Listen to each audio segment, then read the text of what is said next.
Gaya ng inaasahan ay kinumpirma ni Gan GMA na ang isang nasa unang antas ng longevity realm ay nagkakahalaga ng hindi bababa sa 2 trilyon at mas mahal pa sa mas mataas na antas.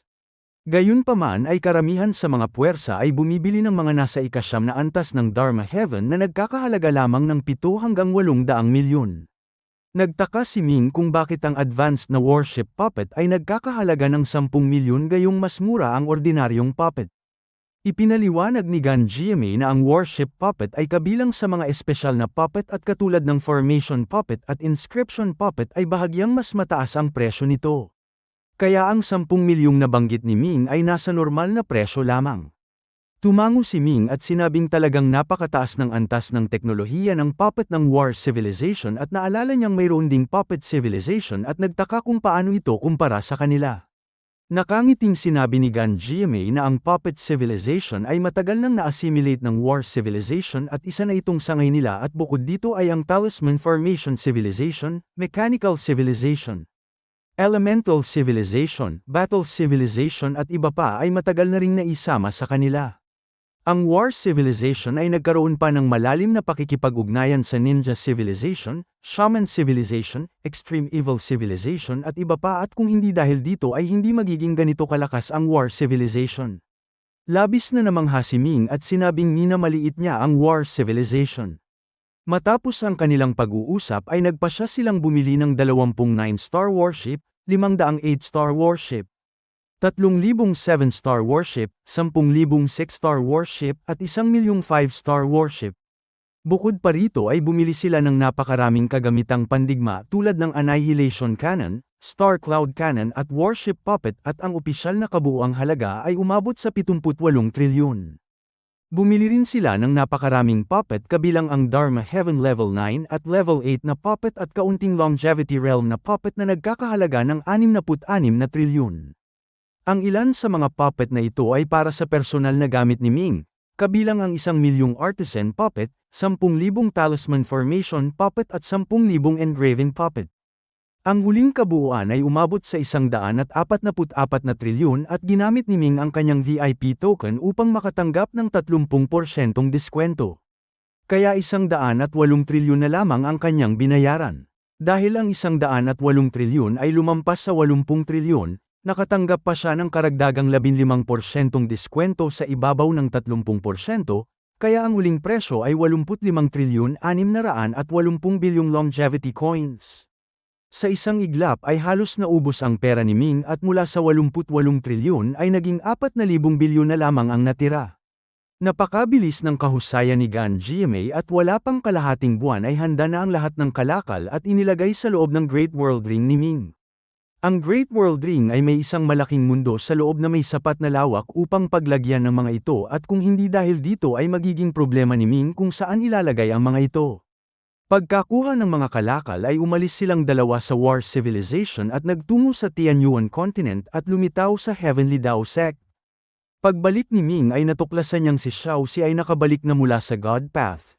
Ngunit pagdating nito ay agad itong pumasok sa life and death seclusion at matagal nang walang nakakakita rito.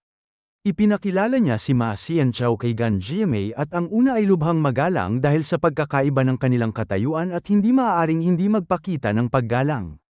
Ang unang bagay na ginawa ni Ming pagbalik sa Heavenly Dao Sect ay ang lumikha ng isang clone at ang kanyang clone ay napakadaling gawin dahil ginamit niya ang isang clone puppet. Ang clone puppet na ito ay isang espesyal na puppet na sadyang ginawa para sa paglikha ng clone at ang presyo nito ay mas mataas pa kaysa sa warship puppet. Ang puppet na ito ni Ming ay may lakas na katumbas ng ika-8 antas ng Longevity Realm at ang presyo nito ay umabot sa 16 na trilyon at kahit na may diskwento ay umabot pa rin ito ng 9,500 bilyong longevity coins. Ang orihinal na nais niya ay bumili ng nasa ika-9 na antas ng Longevity Realm, ngunit ang presyo nito ay 4 na beses na mas mataas at talagang hindi niya ito kayang bilhin.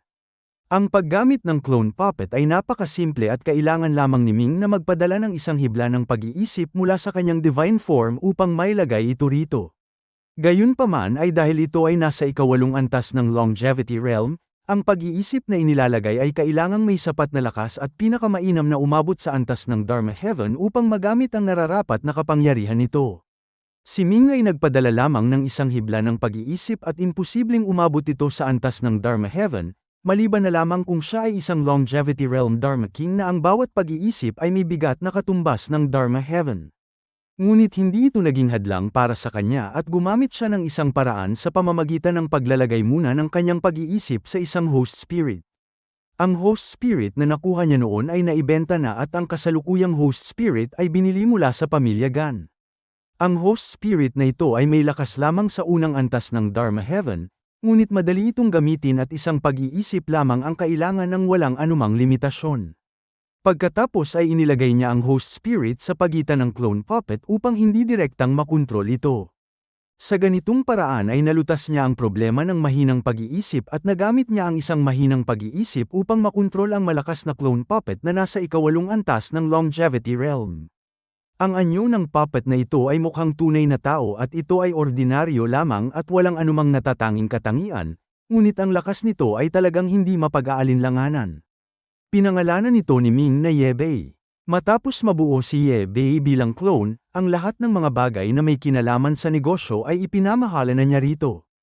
Ang ikawalong antas ng Longevity Realm ay isa ng malakas na mandirigma at bukod pa rito ay may 9-star warship at 9-star flying palace, kaya hindi iniisip ni Ming na may anumang kalaban ang maaaring magbanta rito.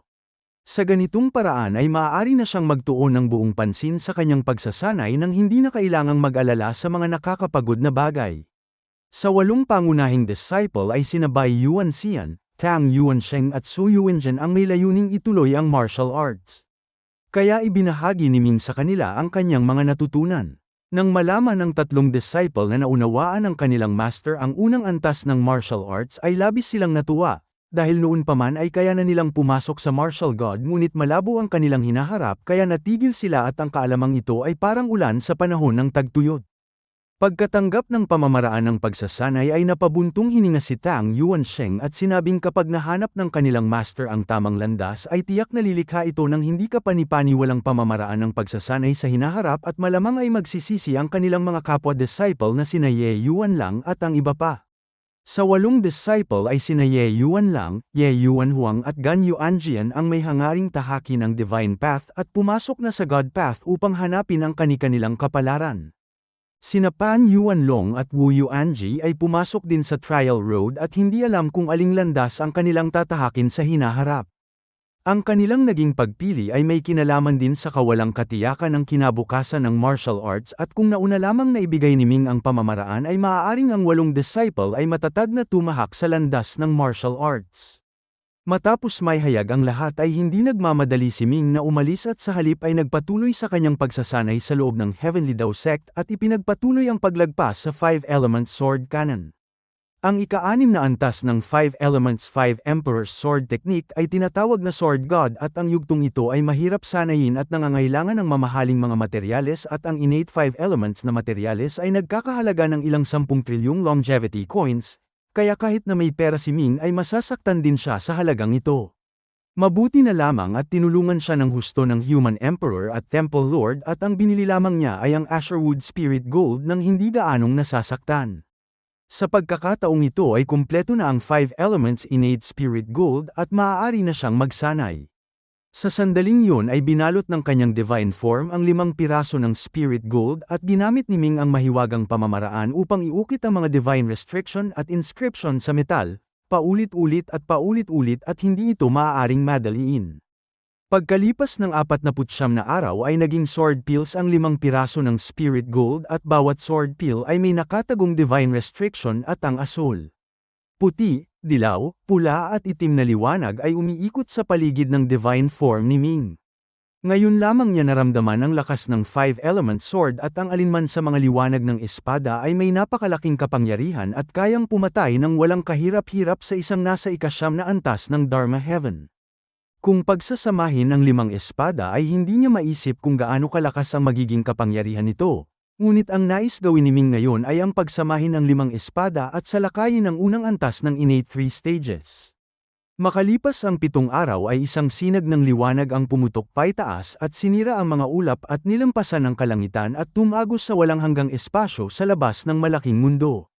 Ang liwanag ay napakalakas at pinukaw nito ang hindi mabilang na mga nagsasanay na napatingin sa direksyon ng Heavenly Dao Sect.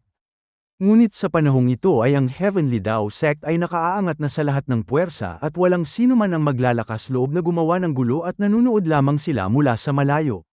Ang sinag ng liwanag ay dumaan at naglaho at sa labas ng divine form ni Ming ay wala ng sword pills at isang makulay na halo na lamang ang lumulutang sa kanyang likuran na puno ng lalim at hindi mapapansin kung hindi ito gagamitin at walang sino man ang makakaalam na naglalaman ito ng walang katulad na enerhiya ng espada na kayang pumatay ng lahat ng bagay. At sa sumunod na sandali ay isang special skill na matagal nang binubuo ang isinilang, ang Great 5 Elements Instant Kill Technique. Ang Great 5 Elements Instant Kill Technique ay pinagsama ang killing step, 5 Elements Killing Art at ilang maliliit na pamamaraang naunawaan ni Ming at ang kapangyarihan nito ay halos umabot na sa antas ng finishing skill. Siyempre pa ay habang patuloy itong pinapabuti ni Ming ay darating ang araw na ito ay magiging isang tunay na finishing skill. Nang malinang ang unang special skill ay napakasaya ni Ming at agad niyang nais lumabas upang subukan ang kanyang espada at dahil nais niyang subukan ito ay natural na kailangan niya ng isang malakas na kalaban at sa huli ay pinili niya ang kanyang sariling puppet clone na si Ye Bei. Sa itaas ng Heavenly Dao Sect ay nakatayo si Ye Bei na may lakas ng pakikipaglaban sa ikawalong antas ng Longevity Realm at may kamanghamanghang kakayahang pandepensa. Si Ming ay nasa layong 3,000 hakbang at bigla na lamang siyang naglaho at isang banayad na 5 kulay na liwanag ang lumitaw sa likuran ni Ye Bei at mula sa lahat ng direksyon ay umatake ito. Ikinaway ni Ye Bei ang kanyang manggas at pinalipad ang 5 kulay na liwanag ng espada, ngunit nanatili itong buo at muling lumitaw sa layong 3,000 hakbang. Ipinakita ni Ming ang kanyang tunay na anyo at pinunasan ang dugo sa gilid ng kanyang bibig at sinabing napakalakas pa rin ang ika-6 na antas ng Longevity Realm at kailangan itong ibaba sa ika-5 antas. Ang totoo ay pinanatili niya si Ye Bei sa ika-6 na antas ng Longevity Realm at natalo siya sa isang atake lamang at ito ay talagang hindi katanggap-tanggap. Sa pagkakataong ito ay ibinaba ito sa ika-5 antas ng Longevity Realm at muli siyang pinalipad ni Ye Bei sa isang palad. Ngunit sa pagkakataong ito ay hindi siya nasaktan. Noong nasa ika-4 na antas ng Longevity Realm na lamang ay sa wakas ay naputol ng Great 5 Elements Instant Kill Technique ni Ming ang isang piraso ng damit ni Ye Bei at nangangahulugan itong may kakayahan siyang saktan ang kalaban. Sa ika-3 antas ng Longevity Realm ay kaya na ni Ming na mag-iwan ng marka sa katawan ni Ye Bei gamit ang special skill na ito at sa ika-2 at unang antas ay kaya na niya itong patayin. Mula rito ay nasukat niya ang kanyang kasalukuyang lakas na halos katulad ng sa unang antas at ika-2 antas ng Longevity Realm na Dharma King at kapag nakatagpo ng ika-3 antas ay mapipilitan siyang dumpensa at kapag nakatagpo ng ika-4 na antas ay kailangan na niyang tumakbo ng mabilis at hindi maaaring makipaglaban ng diretso. Pagkatapos subukan ng espada ay akmang babalik na si Ming nang biglang lumiwanag ang token ng Sword Realm sa kanyang katawan at narinig niya ang tinig ng host ng Sword Duel Assembly na nagpapaalala sa lahat ng may hawak ng token na ang Sword Realm ay magbubukas pagkalipas ng 3 buwan at sa oras na yun ay ang lahat ay direktang ipapadala sa Sword Realm sa pamamagitan ng token. Nagulat si Ming dahil malapit nang magbukas ang Sword Realm at ito ay mas maaga kaysa sa kanyang inaasahan at hindi niya sinasadyang tinawag ang senior. Hindi niya inaasahang sasagot ito dahil napakaraming may hawak ng token, ngunit sa kanyang pagtataka ay agad na nagbigay ng tugon ang token at sinabing bilang ika-3 ranggo ay may karapatan siyang magtanong. Tuwang-tuwang nagtanong si Ming tungkol sa layunin ng pagbubukas ng Sword Realm at kung ito ba ay para lamang maghanap ng mga may-ari para sa isang grupo ng Divine Sword. Sumagot ang tinig na ito ay isa lamang sa mga dahilan at ang pangunahing dahilan ay may isang masamang puwersa na puno ng ambisyon ang nais lumamon sa Sword Realm at sila ay nagtatanggol lamang sa kanilang sarili. Nang ipahayag ni Ming ang kanyang pagkalito sa sinabing pagtatanggol sa sarili ay ipinaliwanag ng tinig na malaki ang pagkakahati-hati sa loob ng Sword Realm at ang 5 Supreme Sword ay may kanya-kanyang panig at ang iba ay nais sumunod sa masamang puwersa at ang iba naman ay nais lumayo rito. Dahil walang sino man ang sumusuko sa kanilang paniniwala ay nagpasya silang buksan ang Sword Realm at hayaang pumasok ang mga may kapalaran at kung makatagpo ng angkop na tao ay 3 sa 5 Supreme Sword ang susunod dito at aalis sa Sword Realm. Nagtatakang nagtanong si Ming kung ang ibig sabihin ng may kapalaran ay ang 3 Supreme Sword ay kumikilala lamang sa sangkatauhan. Sumagot ang tinig na natural lamang ito dahil ang 3 Supreme Sword ay pawang nilikha ng sangkatauhan at paano sila susunod sa ibang lahi. Nagtanong si Ming kung maaari bang malaman ang pinagmulan ng tatlong Supreme Sword at pumayag ang tinig at sinabing ang mga ito ay ang Space-Time Sword, Mortal Life Sword at Merit Sword. Nang marinig ni Ming ang Space-Time Sword ay natuwa siya at sinabing yun ay tila iniwan ng human ancestor at sinabi ng tinig na ang tatlong espada ay pawang iniwan ng human ancestor. Lalong natuwa si Ming at sinabing nakakapanghinayang lamang na ang Sword Realm na isa ng malaking mundo ay malapit ng mawasak.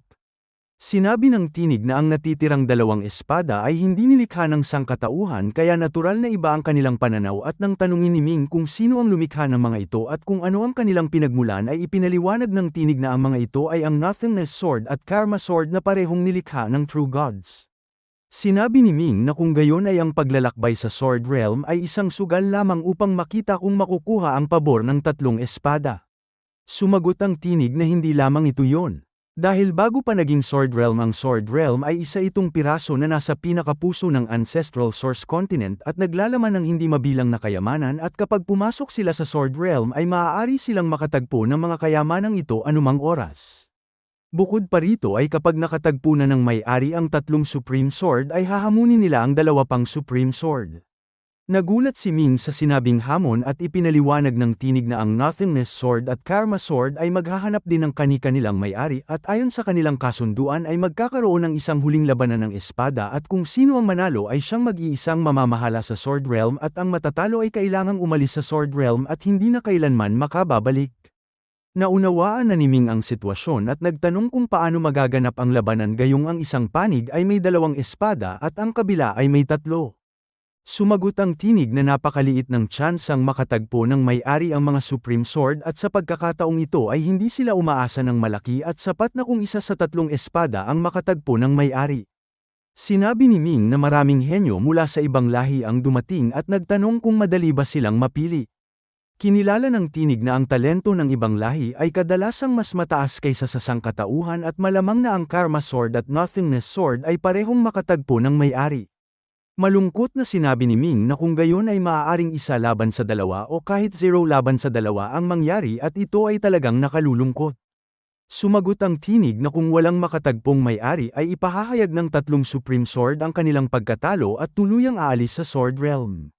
Nagpasalamat si Ming sa paliwanag at sinabing mayroon pa siyang huling tanong at naalala niyang noong sword duel ay ang kakayahan ay dapat nasa Martial Saint o mas mababa at nagtanong kung ano ang kinakailangan sa pagpasok sa Sword Realm.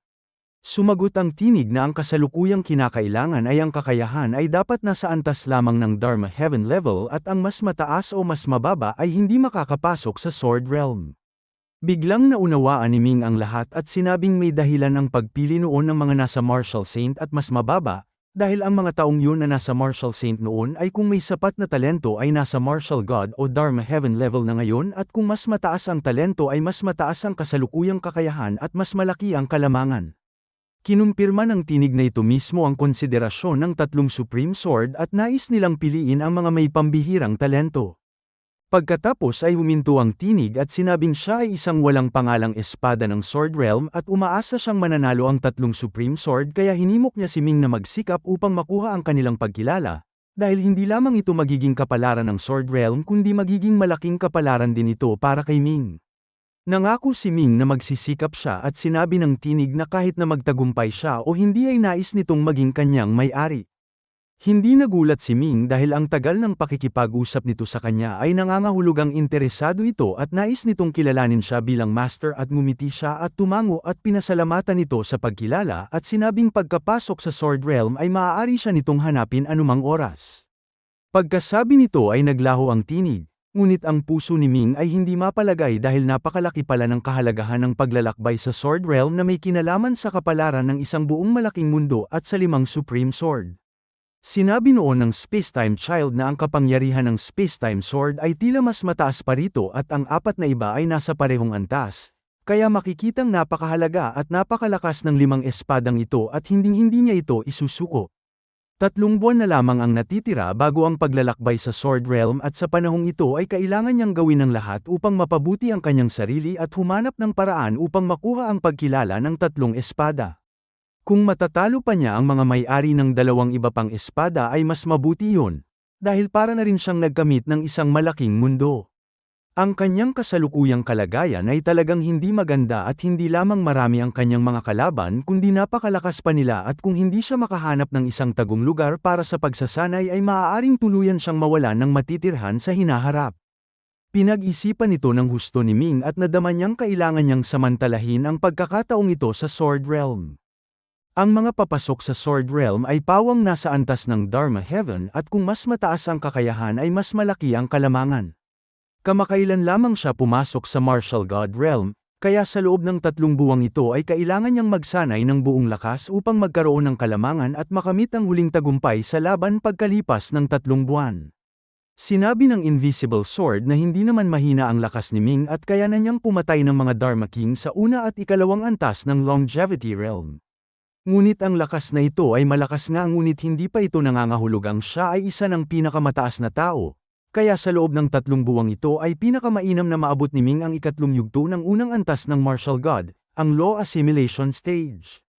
Malamig na tumawa ang Heaven-Turning Sword Seal at sinabing walang alam na basura ang Invisible Sword at ang pangunahing priority sa pagsasanay ni Ming ay ang katatagan at ang labis na pagmamadali ay magdudulot ng mas maraming pinsala kaysa kabutihan at sa kanyang palagay ay sapat nang maabot ang ikalawang yugto ng Martial God. Bago pa makapagsalita si Ming ay sinabi ng Space-Time Child na pareho silang hangal at hindi na kailangan ni Ming na malampasan ang anumang yugto at ang kailangan lamang niya ay maghanda ng ilang killing methods. Dahil magkakaiba ang opinyon ng tatlo ay hindi napigilan ni Ming ang pag-ikot ng kanyang mga mata at sinabing may katwiran ang bawat isa sa kanila at ang kanyang plano ay subukang maabot ang Spirit Refinement Stage upang mapataas ng husto ang kanyang lakas at kasabay nito ay mag-aaral siya ng isang finishing skill at maghahanda ng mas maraming kagamitan sa pagpatay.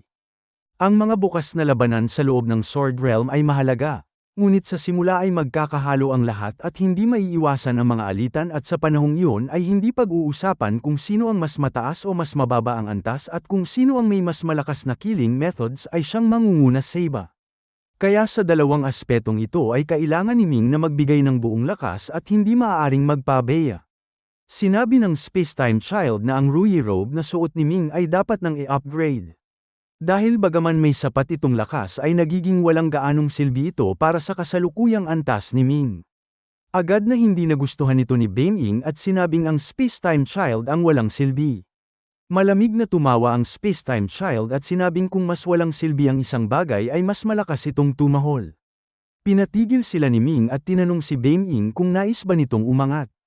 Bilang isang diwa ng artifact ay natural na nais ni Beiming na mapabuti ang kanyang sarili at agad nitong sinabi na dahil bihasa si Ming sa Chaos Calculation Method ay maaari itong maglagay ng ilang hanay ng Divine Restriction sa loob ng Ruyi Robe at mag-ukit ng ilang formation. Dahil mas maraming kasanayan ay hindi kailanman magiging pabigat. Sinabi ni Ming na limitado ang kanyang oras at maaari lamang niyang palitan ang mga pyesa nito sa ngayon. Sinabi ni Beiming na sa mga panahong ito ay patuloy nitong isinasaalang-alang ang susunod na landas ng pag-angat at ang Ruyi Robe ay maaaring magbago ng anyo ngunit hindi gaanong malakas ang kakayahan nito sa pagpatay at pagtatanggol at kung papayagan itong lumamon ng mas maraming divine armor at mahalagang armor ay tiyak na magkakaroon ito ng malaking pakinabang. Naalala ni Ming na ang Ruyi Robe ay maaari ngang magbago ng anyo at kayang lamunin ang lahat ng mahalagang armor at divine armor at ngumiti siya at sinabing pagkaraan ng ilang araw ay hahayaan niya itong kumain ng husto. Ang pagkolekta ng armor ay natural na kailangang ipaubaya kay Ganjamei upang makipag-ugnayan sa pamilya Gan at tingnan kung gaano karami ang maaaring makolekta. Tungkol naman sa pera ay talagang kakaunti na ang natitira sa kanya at wala pa siyang naibebentang produkto. Kaya sa ngayon ay kailangan muna niyang umutang. Sa kabilang panig ay nakipag-ugnayan din siya sa Human Emperor at humingi rin ng ilang armor at bukod pa rito ay ilang kagamitan para sa pagligtas ng buhay at pagpatay. Matapos gawin ang lahat ng ito ay nagpatuloy siya sa kanyang pagsasanay at naghandang lumikha ng isang finishing skill. Kapag mayroon na siyang finishing skill ay magagawa niyang manatiling hindi matatalo sa huling labanan. Ngunit ang isang special skill pa lamang ay umubos na ng maraming oras at pagsisikap niya at lalo na ang finishing skill. Pinag-isipan niya ito ng husto at tila ang Heaven-Turning Sword Technique lamang ang maaaring makatugon. Ang Heaven-Turning Sword Technique ay nilikha ng human ancestor noong kanyang kabataan at kahit na gayon ay mas mataas pa rin ang kapangyarihan at antas nito kaysa sa 5-element sword cannon. Ang heaven-turning sword technique ay may walang hanggang pagbabago at kung gaano kalakas ang gumagamit ay ganoon din ito kalakas at kailanman ay makakadagdag ito ng kagandahan. Dahil dito ay naunawaan ni Ming ang kakaibang katangian nito, ngunit ang pagkuha ng divine ability mula sa ganitong uri ng sword technique ay napakahirap at kahit na may chaos calculation method at 9-element calculation formation si Ming ay wala siyang agad na mauunawaan. Sa kabutihang palad ay mayroon siyang kaunting karanasan ng human ancestor sa kanyang isipan at ito ay may malaking tulong sa kanya. Pagkatapos ng 3 araw ng masusing pag-aaral ay sa wakas ay nagkaroon siya ng kaunting ani at unti-unti niyang nahiwalay ang isang divine ability mula sa sword technique na pinangalanan niyang Heaven Sealing Art. Ang Heaven-turning sword technique ay gaya ng ipinahihiwatig ng pangalan nito ay kayang baligtarin ang langit at lupa sa isang espada at may walang hanggang kapangyarihan at ang kapangyarihang baligtarin ng langit ay natural na kayang isil ang langit, kaya ang Heaven Sealing Art ay isang anggulo lamang ng kapangyarihang ipinapakita ng Heaven-turning sword technique. Noong unang ginamit ni Ming ang Heaven Sealing Art ay biglang tumaas ang kanyang aura ng ilang beses at ang kanyang lakas ay yumanig sa langit at lupa. Ngunit pagkatapos itong gamitin ay biglang bumaba ang kanyang enerhiya at espiritu ng mahigit kalahati at siya ay nanghina ng husto. Sa kabila nito ay patuloy pa rin siyang sumubok araw-araw sa loob ng 1, 5 at 10 araw at sa wakas pagkalipas ng kalahating buwan ay pormal niyang nakabisado ang Heaven Sealing Art at ipinagpatuloy ang pagpapalalim at pagpapabuti rito. Makalipas ang isa pang kalahating buwan ay lumitaw sa kanyang isipan ang isang napakalakas na anyo ng finishing skill na pinangalanan niyang Grade 5 Elements Suppression Seal. Ang finishing skill na ito ay pinagsama ang Grade 5 Elements Killing Art, 5 Elements Heaven Turning Seal at Heaven Sealing Art na tatlong malalaking divine ability at secret technique at ang kapangyarihan nito ay napakalaki at kabilang sa mga napakalakas na pamamaraan sa finishing skill. Ang ganitong uri ng pamamaraan ay kapag ginamit ni Ming ay halos tuluyan siyang mapipinsala at hindi agad makakabawi sa loob ng maikling panahon, kaya ang pamamaraang ito ay dapat gamitin ng may pag-iingat at hindi dapat gamitin maliban na lamang kung talagang kinakailangan. Nang mabuo ang finishing skill ay natural na nagpatuloy si Ming sa pag-angat at sinalakay ang ikalawang yugto ng unang antas ng martial god, ang Spirit Refinement. Ang Spirit Refinement ay ang pagpapanday ng martial offering god at matapos itong pag-isipan ng mahabang panahon ay nagpasya siyang gawing martial offering god ang bagong trident na kanyang nilikha. Mula ngayon ay saan man pumunta ang trident ay sasambahin ito ng lahat ng espiritu at ito ay iaalay bilang Diyos. Ang trident ay nilikha niya sa pamamagitan ng pagsasama ng sirang espada, Ruhi Staff at Wishful Divine Mod. Ang Ruhi Staff ay nakuha mula sa tainga ng Heavenly Punishment Emperor at hindi alam ang pinagmulan at ang sirang espada ay ubod ng talas at hindi rin alam ang pinagmulan. Ngunit nang pinagsama ang dalawang banal na bagay ay mas tumaas ang kapangyarihan nito ng ilang beses at mas mataas kaysa dati. Noong unang panahon ay inukit ni Ming ang Ruhi Restriction sa Ruhi Staff upang ito ay maaaring lumaki at lumiit, ngunit ngayon ay kailangan niyang iukit sa trident na ito ang kanyang pinakamalakas na killing methods. Ang kanyang mga killing methods ay hindi lamang ang Grade 5 Element Suppression Seal at maaari pa siyang mag-ukit ng mas malakas na killing formation dito. Kapag ginamit niya ang trident sa isang iglap ay tiyak na magsasama-sama ang lahat ng kanyang pinakamalakas na killing methods, kaya ang 5 Elements Heaven Turning Seal, Earth Splitting Blood God Finger, Marvelous Heaven Stealing Feast, 5 Elements Killing Art, Grade 5 Element Suppression Seal, Heaven Turning Sword Technique, Grand All-Around Sword Technique, Killing Step at iba pa, maging martial technique man o divine ability ay kailangang lahat na iukit dito. Ito ay walang alinlangang isang komplikado at mahirap na proseso at kung gagawin ito ng nag-iisa ay imposibleng matapos ng wala pang 10 hanggang 20 taon. Mabuti na lamang at naghanda si Ming noon pa man at bumili siya ng 1,000,000 artisan puppet, 10,000 engraving puppet at 10,000 talisman formation puppet. Ang artisan puppet ay hindi ginamit, ngunit ang engraving puppet at talisman formation puppet ay sa ilalim ng kanyang kontrol ay sabay-sabay na nag-ukit ng mga rune at naglagay ng formation at divine restriction sa trident. Ang mga puppet na ito ay pawang may kakayahang katumbas ng ika-9 na antas ng Dharma Heaven at sila ang gumawa ng mga gawaing ito ay mas angkop kaysa kay Ming at mas mataas ang kahusayan at kailangan lamang ni Ming na maglaan ng isang hibla ng pag-iisip upang kontrolin sila. Siyempre pa ay ang pag-ukit ng divine restriction at formation ay nangangailangan din ng mamahaling materyales, Ngunit ito ay hindi na malaking bagay dahil nakagastos na si Ming ng ilang 10 trilyon at ang maliit na gastusang ito ay hindi na mahalaga. Sa itaas ng Heavenly Dao sect ay sumigaw si Ming at sinabing lumaki ito at ang Trident ay patuloy na humaba at lumaki ng 10 metro, 100 metro, 1,000 metro, hanggang sa huli ay naging isang napakalaking sandata na may habang 800 milya at may lapad na parang bundok at nakalutang ito ng pahalang sa ere.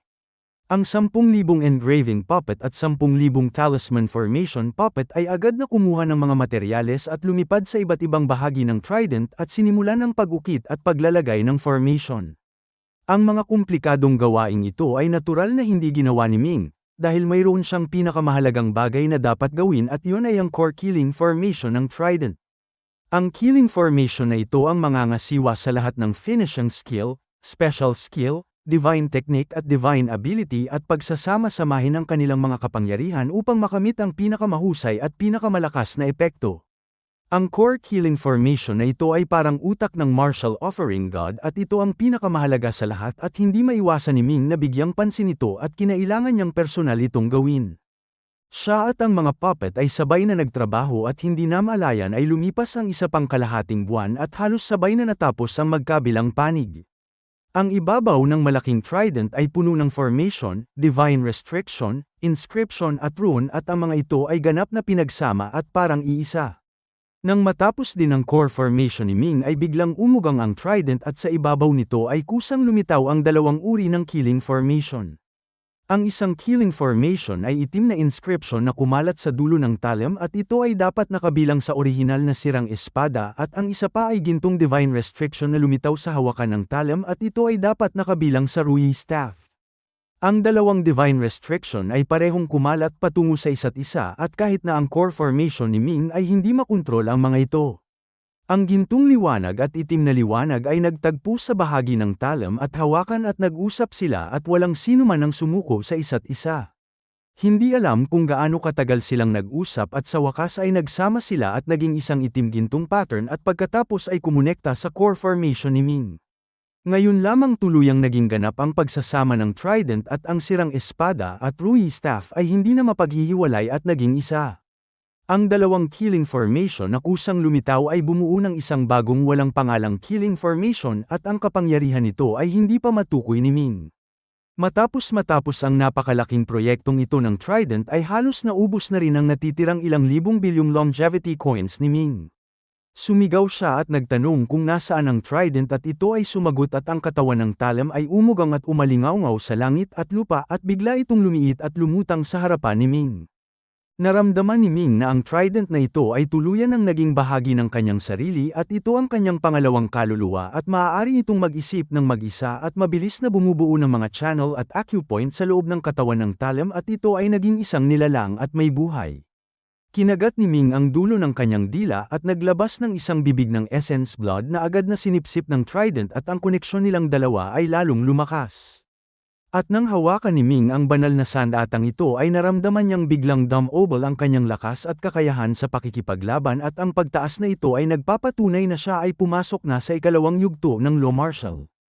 Ang Spirit Refinement Stage. Sa walang hanggang panahon sa hinaharap ay maaaring patuloy na palakasin at pagbutihin ni Ming ang banal na sandata upang mas maging angkop ito sa kanya at ito ay sasamahan siya sa buong buhay niya at kapag namatay lamang si Ming ay saka lamang ito mamamatay at mawawalan ng kamalayan.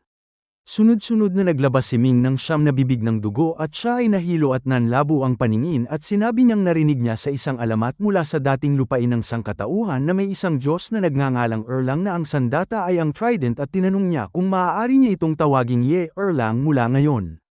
Sumagot ang Trident at tila nasiyahan ito at agad itong pumayag. Sinabi ni Ming na siya ay magsasanay muna at ang Trident ay naging isang daloy ng liwanag at lumipad sa kanyang kaliwang mata at nagtago sa divine form upang magpahinga. Nang makapasok si Ming sa ikalawang antas ng law martial at malinang ang finishing skill ay napakaganda ng kanyang pakiramdam. Ang totoo ay mahigit 1 buwan na ang nakararaan ay may iba pang magagandang balitang dumating at parehong nakuha ng Human Emperor at Gan GMA ang mga bagay na kanyang kailangan.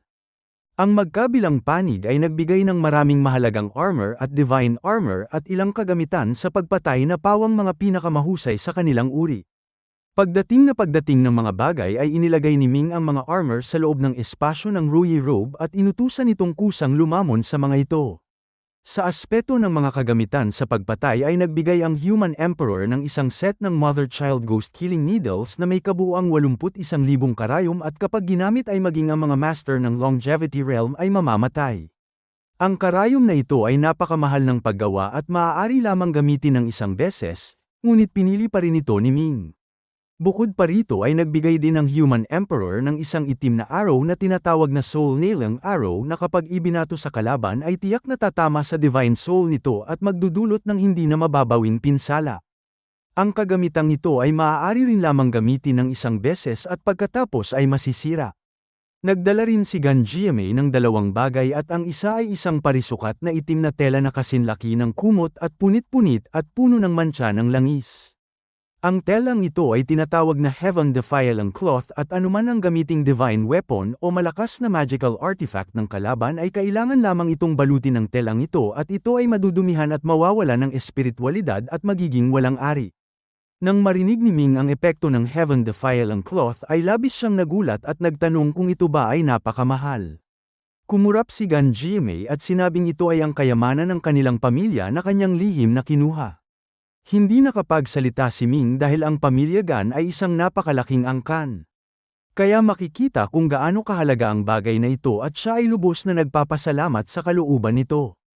Ang pangalawa ay isang masamang magical artifact na tinatawag na Soul Burning Lamp at kapag sinindihan ang lamparang ito ay ang lahat ng nasa liwanag nito ay magsisimulang masunog ang kanilang Divine Soul at sa pamamagitan nito ay magbibigay ito ng enerhiya hanggang sa kanilang kamatayan.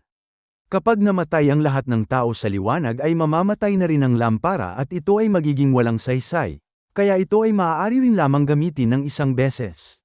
Nang makuha ang apat na bagay na ito ay labis na nasiyahan si Ming at naramdaman niyang sapat na ang kanyang paghahanda.